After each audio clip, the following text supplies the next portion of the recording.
Israel Iran మధ్య ఉద్రిక్తతల పరిస్థితులు రోజురోజుకి పెరిగిపోతున్నాయి. దాంతో నిన్న ఉదయం శుక్రవారం రోజైతే ఇజ్రాయెల్ ఇరాన్ పై విరుచుకుపడింది. ముఖ్యంగా అణుస్థావరాలే లక్ష్యంగా వైమానిక దాడులు చేసింది. దాంతో పాటు టెహ్రాన్ పక్కనే తన యొక్క డ్రోన్ వ్యవస్థనైతే నిర్మించడం నిజంగా ఇరాన్ కైతే ఒక షాక్ అని చెప్పొచ్చు. అయితే ఇలాంటి పరిస్థితుల్లో భారత్ తన ఆందోళన వ్యక్తం చేసింది. దీన్ని ఇజ్రాయెల్ ప్రధానమంత్రి నెతన్యాహు అలాగే మన ప్రధాని నరేంద్ర మోదీ గారు ఇద్దరు కూడా ఫోన్ లో మాట్లాడుకున్నారు. దీని గురించి ఆందోళన వ్యక్తం చేసినటువంటి మోదీ గారికి సానుకూలంగా స్పందించారు నెతన్యాహు.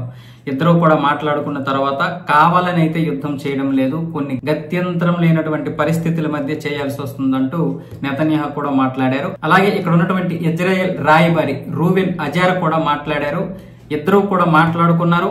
ఇద్దరు అంటే భారత ప్రధాని నెతన్యాహు ఇద్దరు మాట్లాడుకోవడం, అలాగే యుద్ధం గురించి మాట్లాడారు. భారత్ ఆందోళన కూడా ఒక విధంగా చట్టబద్ధమే.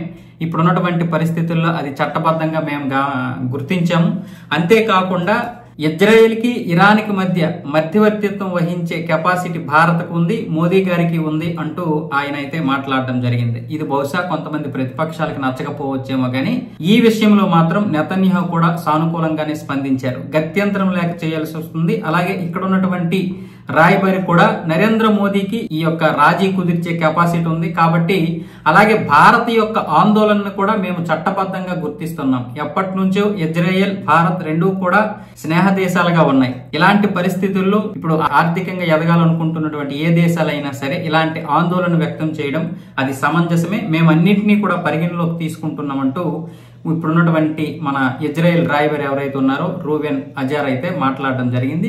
దీన్ని చాలా మంది జీర్ణించుకోలేకపోతున్నారు. మోదీని పొగడడం, పైగా ఈ రెండు దేశాల మధ్య ఉద్రిక్తత పరిస్థితుల్ని అణచవేసే కెపాసిటీ అది మోదీకే సాధ్యమనడం కూడా చాలా మందికి నచ్చడం లేదు.